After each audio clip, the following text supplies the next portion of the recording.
Growing up, I was an excellent student, obedient and sensible. My younger sister was an academic failure, lazy and indulgent. But no matter how hard I tried, my parents always favored my sister, warning me that I must always give in to her. This continued until after college graduation, when I brought my first love home to meet them. My mother found an excuse to send me away, leaving my sister and my boyfriend alone in a room. She even gave my sister ideas on how to seduce him. When I confronted her, my mother said, completely unashamed, "You have a good education and a great job. You can just find another boyfriend." But your sister is different. She dropped out of school, got her heart broken by a scumbag, and was left all alone. This is her only chance to marry into a good family. As the older sister, shouldn't you just let her have this? After graduation, I landed a design job at a major tech company. My monthly salary exceeded $5,000. My sister, Cindy, who rarely contacted me, suddenly became much more communicative. "Sis, I'm out of spending money. Can you send me some?" Cindy Clark's cheerful voice came through the phone.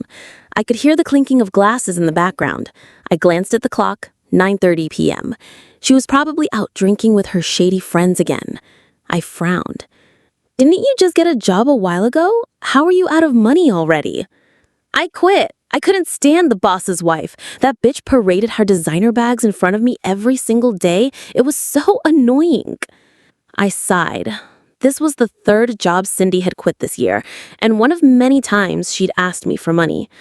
Her reasons for quitting were always bizarre, from the work being too tiring to not liking the boss's wife. I patiently tried to reason with her. "You can't keep doing this. Without an income, you can't just keep leeching off our parents." "Oh my God, Sophia, can you stop nagging?" Cindy cut me off impatiently. "I'm not leeching off them, am I? I'm not asking Mom and Dad for money. Why is it so much work to get a little cash from you?" I was speechless. Cindy's impatient voice continued. "Are you giving me the money or not? If not, I'll just go ask Mom." The thought of my mother, in her 50s, still working as a cleaner and waitress was painful. She always gave Cindy whatever she wanted, so she would definitely give her the money, exhausting herself in the process. "I'll send you $2,000, I said, defeated. "2,000 isn't enough? Make it 5, she said, and I heard the sound of a drink being poured. "The Mid-Autumn Festival is coming up, right? I need to buy some things for the family, too." I rubbed my temples. "Then be frugal with it. It's not easy to earn money." I know, you're so annoying." The next second, the line went dead. I saved the file on my computer and transferred $5,000 to Cindy. She accepted it instantly without so much as a "thank you." I let out a deep, frustrated sigh. Cindy and I are only 2 years apart, but my parents have spoiled her since we were kids. All the best food, drinks, and toys went to her, which made her more and more lawless. Her temper has only gotten worse.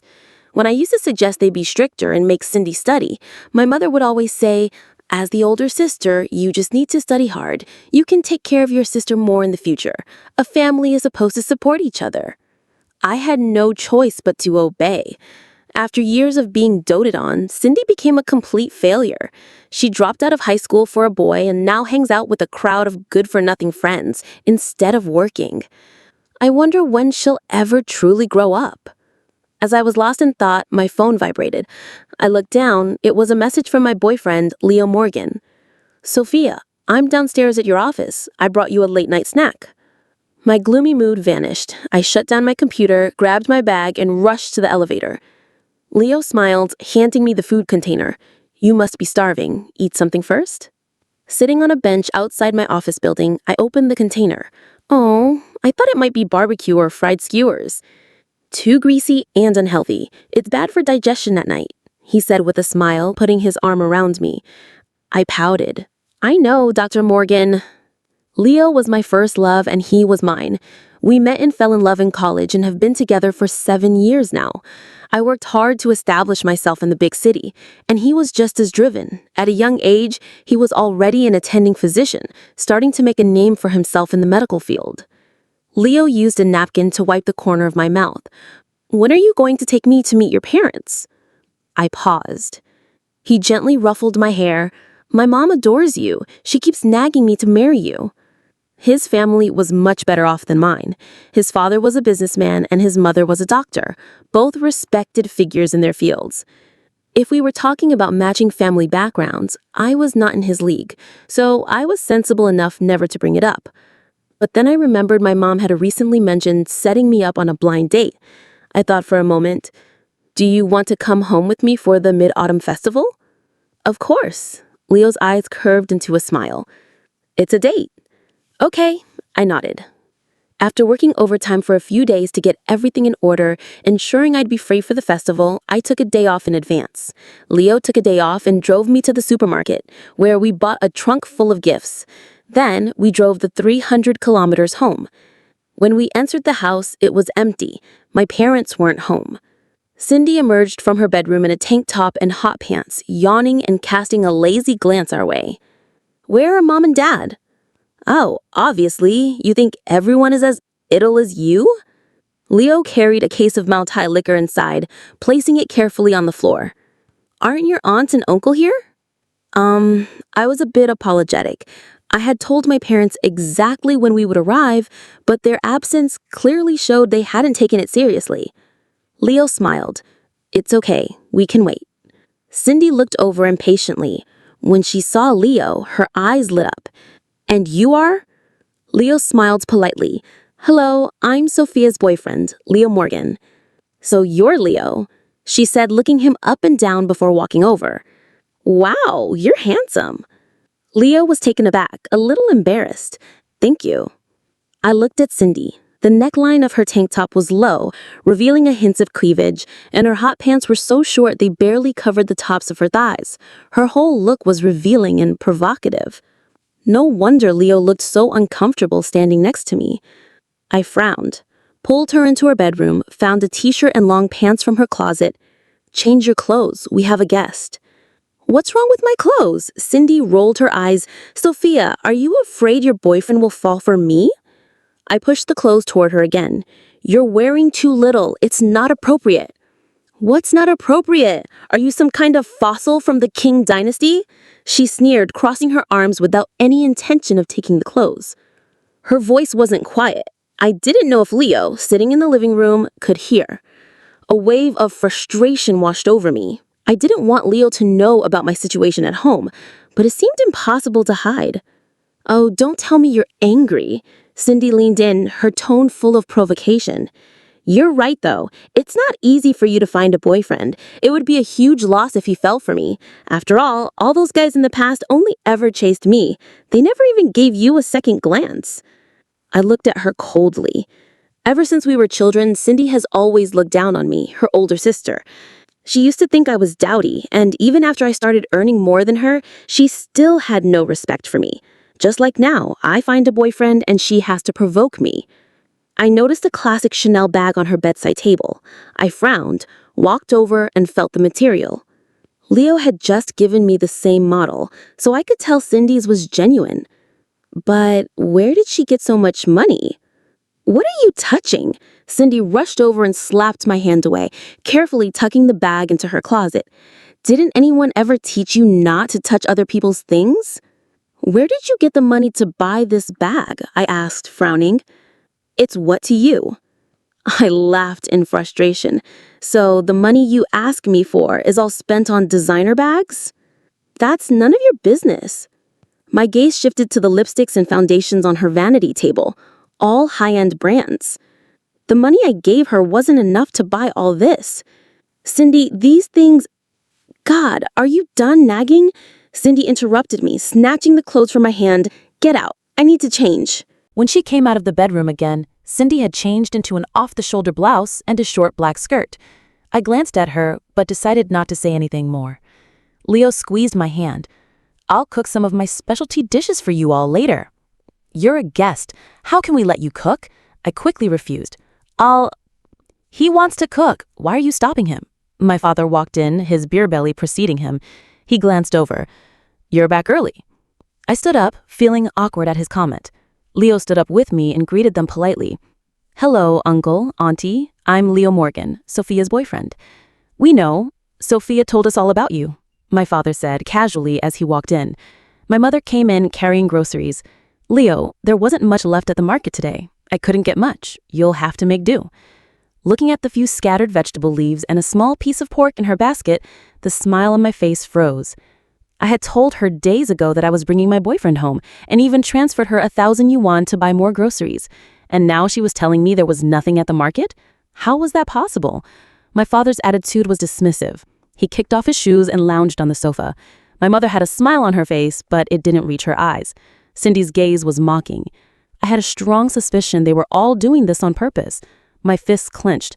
I was about to speak when Leo took over with a smile. It's all right. Just being together as a family is what matters. Leo's expression showed no sign of abnormality. He was as gentle and calm as ever. He took the grocery basket from my mom's hands and went straight to the kitchen. I hurried after him and whispered, "I'm so sorry. I didn't know they would." "It's okay," Leo said, washing the vegetables with his head down. "Don't be angry." At the dinner table, there were only 4 meager dishes on the large wooden table. It felt like a stinging slap across my face. It wasn't until Leo poured my father a glass of Maotai that Dad finally beamed. "Taking a sip," Dad said. "You can tell this is good liquor just by tasting it." I chimed in. "It is. Leo had someone special order it. He bought 4 bottles." My father glanced at the bottles in the corner. "What do you do for a living, Leo?" "I'm a clinical physician at Boston Central Hospital." My mother's eyes lit up. "Leo, what a respectable job. What do your parents do?" "My dad owns a small company, and my mom is the head of internal medicine at another top-tier hospital."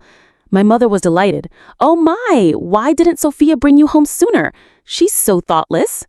I pressed my lips together and said nothing. Leo squeezed my hand and smiled. "Sophia is wonderful. I want to marry her." I was stunned. From the side, Cindy said sourly, "Well, aren't you two just lovey-dovey?" My father took a bite of food. "Marriage is good. The bride price is 880,000 for good luck." I shot up from my seat. "That much? We don't have that custom here, do we? Isn't it usually 100 or 80,000 for a good omen?" "What does a kid like you know?" my father said, angrily putting down his chopsticks. "In this house, you listen to me. I raised you all this time, and now you're siding with an outsider." Leo tried to smooth things over. "It's all right. We can discuss it. Uncle, please don't be angry." My father grunted and said nothing. I remained standing with my head throbbing and my face flushed with anger. The demand was absolutely outrageous. Leo tried to pull me down, but my mother grabbed my arm first. "Sophia, Mom has something to say to you. Let's go out for some fresh air." I glanced at Leo. My mom patted my arm. "Let the men talk among themselves." "What about Cindy?" "She's just a kid. Let her go back to her room after she's done eating." Just like that, my mother pulled me out of the house. I was still upset, but the cool night air helped me calm down. "How long have you and Leo been together?" my mother asked. 7 years. We got together in college." My mother frowned. "Why have I never heard you mention it?" I opened my mouth but didn't know what to say. Every time I had tried to share things with her in the past, she would invariably turn the conversation to Cindy within 3 sentences. Why would she care about what I had to say? "Does Leo have any colleagues or classmates you could introduce to Cindy?" My mother continued enthusiastically. "Find someone with a good family background. Cindy can't suffer after she gets married. Oh, and he needs to be well-educated and handsome. Someone like Leo would be perfect. Cindy likes that type." Looking at my mother's eager eyes, I felt a knot tighten in my chest. She said Cindy couldn't suffer, but she had always told me that girls needed to endure hardship. A wave of nausea washed over me. "No," I replied coldly. "How could there not be?" My mother became anxious. "I can see you just don't want to help your sister. How can you, as the older sister, be so unconcerned about her affairs?" I took a deep breath.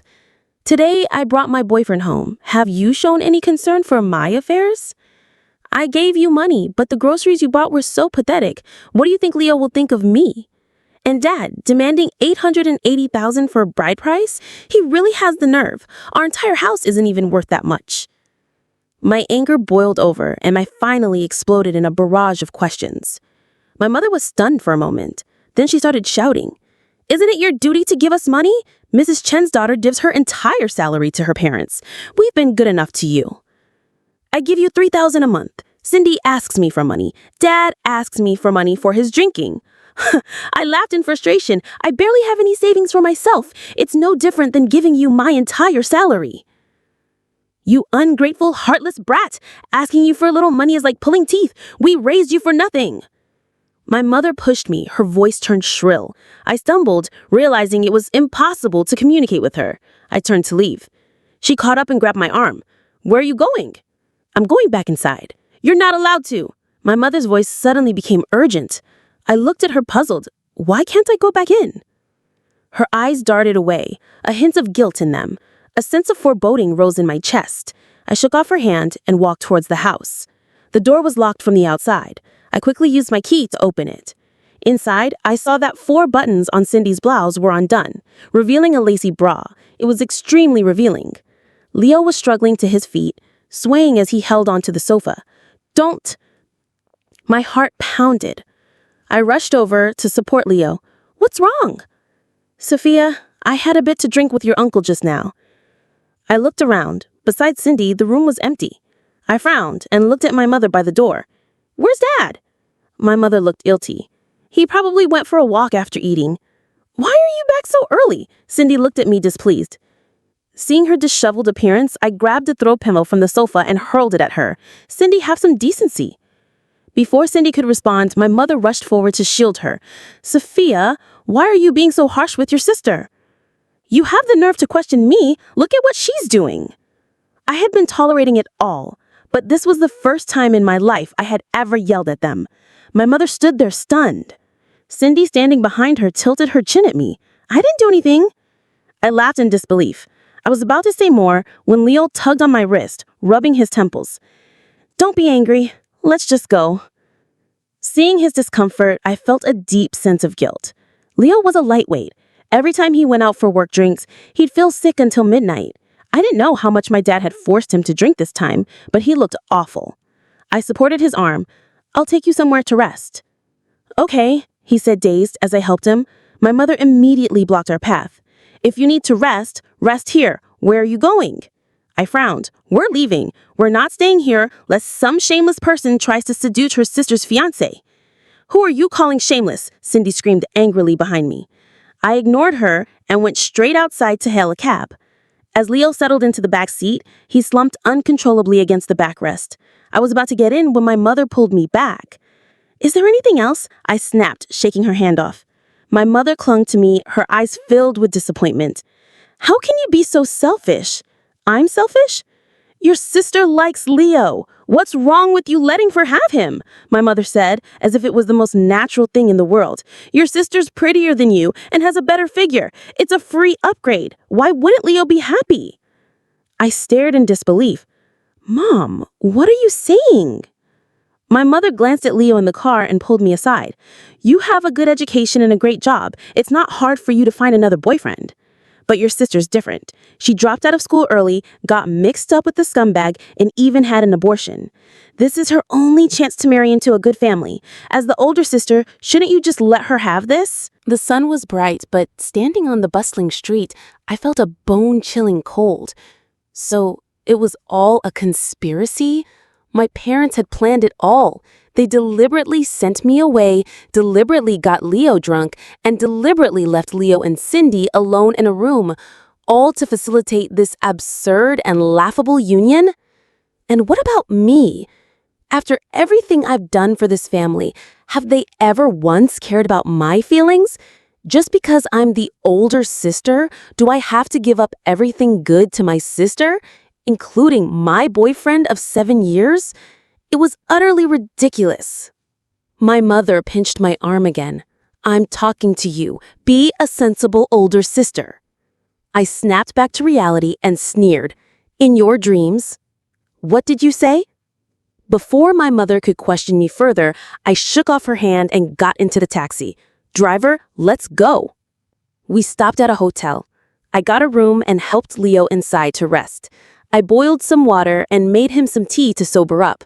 Sophia. Leo slowly came to, wrapping his arms around my waist. He rested his chin on my shoulder, his voice tinged with grievance.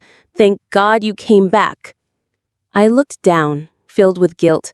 I'm so sorry. It's not your fault. They were the ones who went too far. Leo frowned, his tone thick with displeasure. But no matter what you decide to do next, I will always be on your side. Whether you want to reconcile or cut ties, I will be your strongest support. I always thought that if I worked hard enough, if I was good enough to them, they would one day see my worth. But I was wrong. Greedy people have no heart, and I shouldn't have kept indulging them. Leo held me tighter. Don't be sad. I'm here. Leo and I stayed at the hotel in town for 2 days. During those 2 days, my dad, my mom, and Cindy called me frantically. I didn't answer a single call. I knew they were definitely calling to ask for living expenses. On the last day, my mother's call came to Leo's phone. You tell Sophia to get back here right now. Her sister is about to be beaten to death. Leo looked at me. Should we go back? I hesitated for a moment. Let's go back and see. Okay. As soon as we arrived at the house, I saw a bucket of red paint splattered on the adjacent wall. I stopped in my tracks. A woman's furious voice came from inside. If you don't pay up, I'll be here every day, or I'll just call the police and have her thrown in jail. My mother was begging, please don't. She's our only precious daughter. Her sister will be back soon. She'll give you the money when she gets here. The next second, the door opened. When my mother saw me, she smiled joyfully. Sophia, you're back. Quick, pay back the money for your sister. The house was in a complete mess. I pressed my lips together and looked at the middle-aged women standing in the center of the room. What happened? You're Cindy's sister? The woman with wavy hair scanned me. Good timing. This little bitch stole my bag and jewelry while she was working for me. Pay up. Cindy's hair was a mess. She sat on the side, sobbing. Didn't I give it all back to you? You scratched my bag, broke my necklace, and you used my lipsticks. How am I supposed to use them now? The woman stepped forward, about to slap her again, but my mom blocked her. We'll pay! We'll pay! My mother's voice was incredibly meek. My father yelled at me, What are you still standing there for? Get the money out! I stood rooted to the spot, looking at them coldly. So Cindy had quit her job because she had stolen from someone. Now that they'd come to our door, my mother had no intention of blaming her at all. Instead, she expected me to clean up her mess. Leo, standing beside me, was about to take out his wallet, but I stopped him. Sensing something was wrong, my mother quickly came over and pulled me.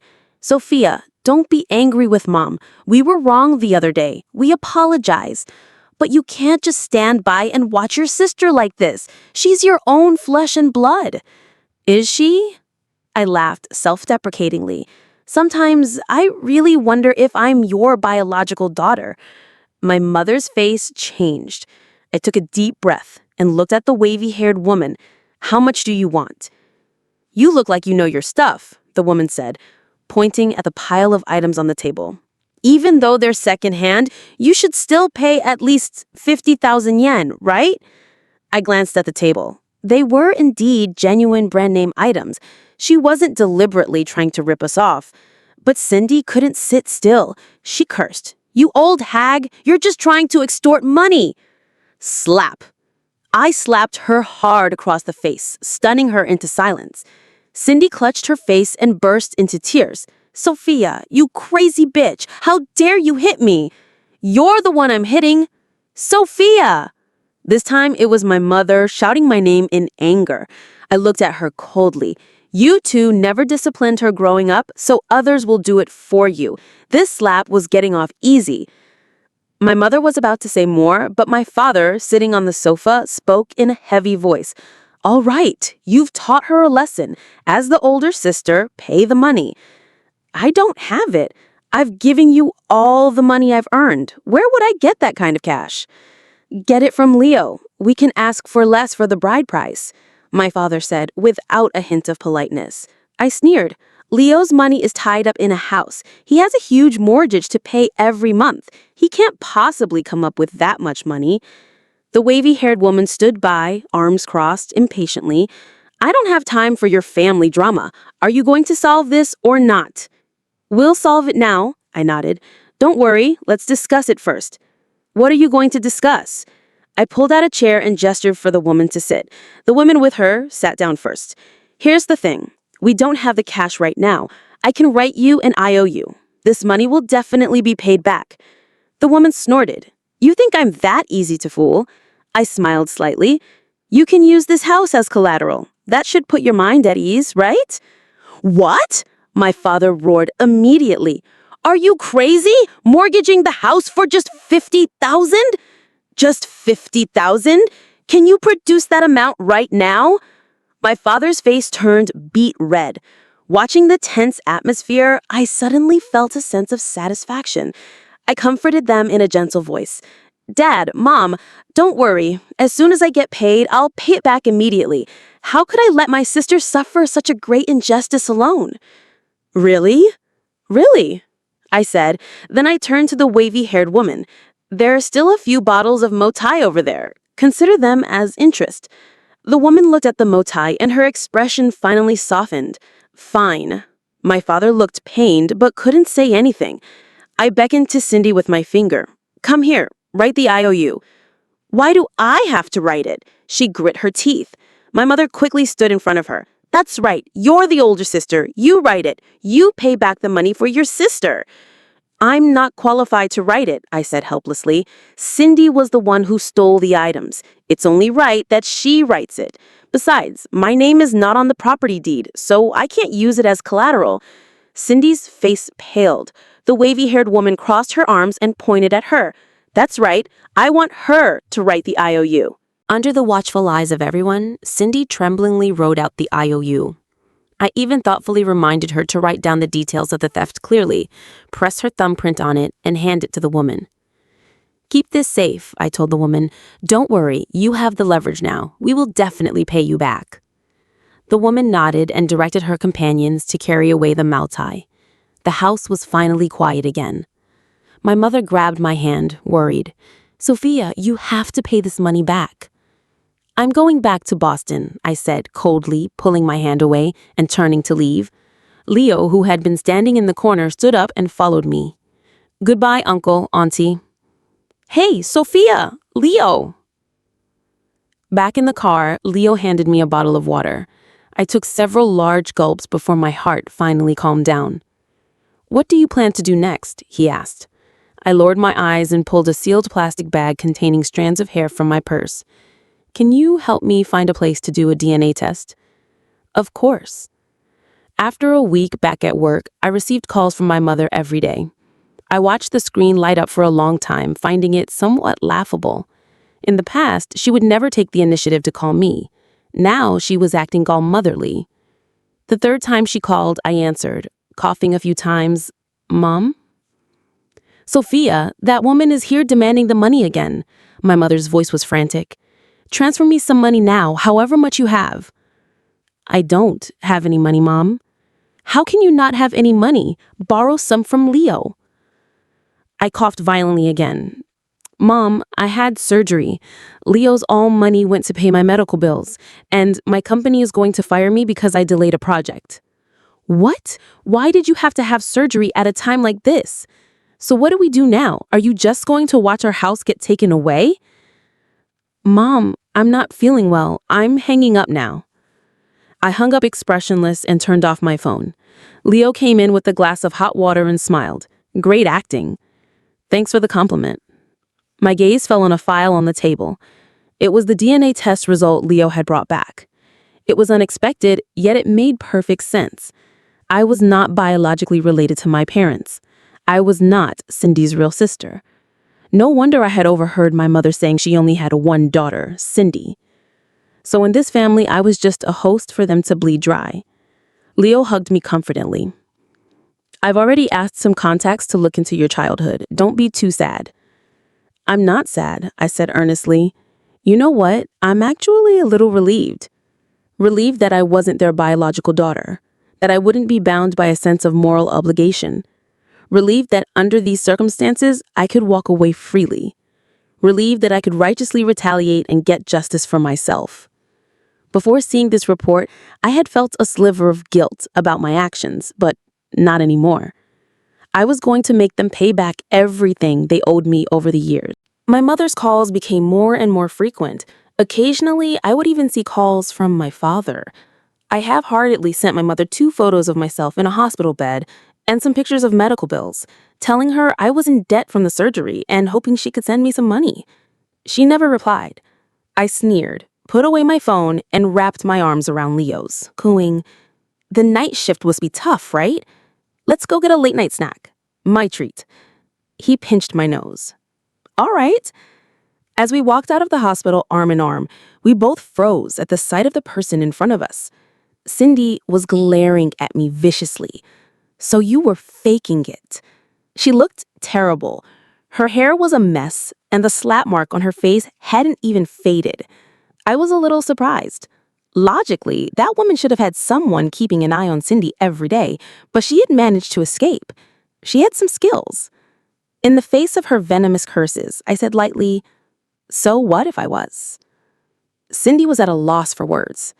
"I knew it. Back home, you deliberately hit me and made me write that IOU to mortgage the house. You were just trying to set me up." "I set you up?" I scoffed. "Cindy, haven't you set me up enough times growing up? You stole money but told mom and dad it was me. They made me kneel at the front door for a whole day and night. You knew I was allergic to cilantro, but you deliberately added minced cilantro to my food. I almost died in the hospital. You were the one messing around outside, but gave them my name. People came to our house to beat me up, and you locked the door from the inside and wouldn't let me in." Remembering the past, my emotions spiraled out of control. "You don't remember any of this, do you?" Cindy's expression turned ugly. "Those were just small things." Leo's gaze grew heavier. He took my hand. "Let's go. There's no need to waste words on someone so shameless." I followed Leo, intending to ignore Cindy. "Sophia Clark, I have something you want. You want to get married, don't you? I brought the household registration book." I stopped and turned to look at her. She triumphantly waved the registration book. "Help me pay back that $50,000 and I'll give this to you. It's a pretty good deal, right?" Cindy then winked at Leo. "Brother-in-law, $50,000 is a lot easier than $880,000, right?" The air was silent for a moment. "You?" Leo frowned, about to speak, but I held his arm. "I really can't come up with $50,000 right now. However, I can make the house mortgage you signed void." I found a lawyer for Cindy. Because the mortgage process was improper, all it took was for the lawyer, Mr. Davis, to go back and take a firm stance. It was an easy fix. "Is it really that simple?" Cindy was skeptical. "Miss Clark, please do not question my professional expertise." Mr. Davis smiled. "But the matter of the debt still needs to be settled. There's no getting out of that. But rest assured, if the other party dares to lay a hand on you, I will ensure she faces legal consequences." Cindy said to me impatiently, "So when are you going to get that $50,000? "What's the hurry?" I said, closing the retainer agreement with a slight smile. "You go home and sort out the house issue first." "Fine. When you get the $50,000, I'll give you the household registration," Cindy said haughtily. I looked at the registration book in her hand and nodded. "Okay." Cindy smugly put the book away and left with Mr. Davis. She thought she could control me with the household registration because I wanted to marry Leo, but she didn't know that I didn't need that document anymore. A trafficking victim has the right to have their household registration revoked, right? The private investigator found out about what happened 20 years ago, but it's very likely that your parents are no longer alive, Leo said, holding my hand. "I see." Leo and I went to a village. There weren't many people left, just a few elderly folks with their grandchildren. Standing in front of a tombstone, I looked at the carved inscription. "Parents of a daughter, Sophia." The village guardian poked at the fallen leaves with a branch. This couple was quite pitiful. They finally had a child in their middle age, but then the child suddenly disappeared. They said they were on the verge of becoming big bosses in their business, but after the child was lost, they lost the heart to continue. They just stayed in the village and then, well, they passed away early. I stared at the tombstone, silent. I had a high fever when I was 7 or 8. When I woke up, I was at the Clark's house. After that fever, I remembered nothing, except that my name was Sophia.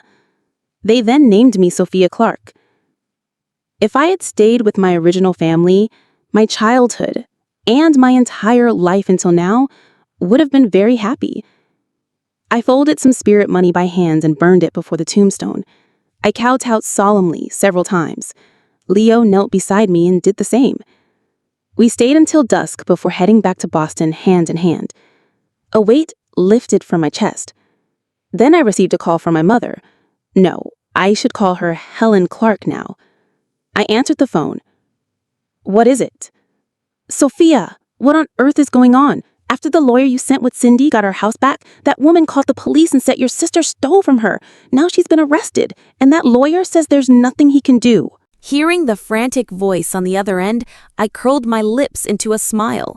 You can't have your cake and eat it too. Cindy wanted the house back, but she didn't want to pay the money herself. The only option left was to spend some time in jail. The wavy-haired woman not only had security footage of her stealing, but also a signed confession from Cindy herself. Given that woman's temperament, wealthy and not overly concerned about the money, after being played several times, she was determined not to accept any settlement and wanted to see Cindy do hard time.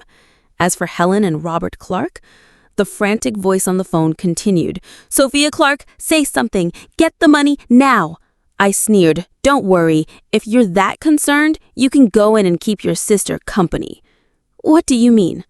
"I mean the statute of limitations for human trafficking can be traced back 20 years. This is the 19th year, right? You kidnappers." Helen froze on the other end of the line. How could you know?" "Enjoy your time in jail, my dear mother. Oh, and remember to say hi to Dad for me." I took some time off from work. I spent it all running between my hometown's police station and the law firm. The process was tedious, but the outcome was gratifying. I also found out the truth about what happened all those years ago. Robert and Helen Clark had been unable to conceive. Someone suggested to them that they could adopt a child, a superstitious belief that this would act as a primer and they would soon have a child of their own.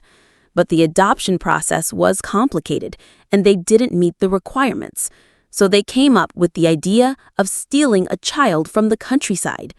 They staked out the area for several days and found me, alone.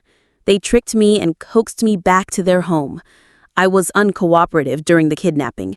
They held me down in cold water for a whole night, which caused me to have a persistent high fever. They used this as an excuse, telling people they were taking me everywhere seeking medical treatment. When I woke up, just as they had hoped, I had forgotten everything. They paid some money to get me a household registration. Soon after, the Clarks welcomed their own pearl in the palm, Cindy. And as for me, whom they couldn't get rid of, became their pucket to be bled dry. "Sophia, Sophia!" When I visited the detention center, Helen grabbed at the glass separating us. "Mom was wrong. Mom shouldn't have treated you like that." "Look, it wasn't easy for Mom to raise you all these years. How can you be so ungrateful?" "Ungrateful?" I scoffed. "Stop calling yourself my mother. It disgusts me. Weren't you two hoping I would die early?" "How could we? After all these years, Mom has feelings for you." I looked at her indifferently. "If you had feelings, you wouldn't have deliberately abandoned me at the amusement park when I was 10. I had to find my own way home in the end. You must have been very disappointed, right? If you loved me, you wouldn't have let Cindy deliberately harm me and then righteously told me to give in to her in everything. Now that you're in jail yourselves, you finally say you love me. Isn't that a bit too hypocritical? A bit too late?" Helen was dragged away weeping. Before Cindy went to jail, she was beaten up by people hired by the wavy-haired woman. Apparently, she had tried to seduce her husband to pay off the debt, but the husband was henpecked and ran away immediately. She got what she deserved. I gave her a slight smile and a bye-bye wave, a goodbye to her and a goodbye to my past. When I came out, The sun was bright and beautiful. Leo intertwined his fingers with mine. The sunshine is so nice. I smiled and nodded. Yes, the road ahead is very bright.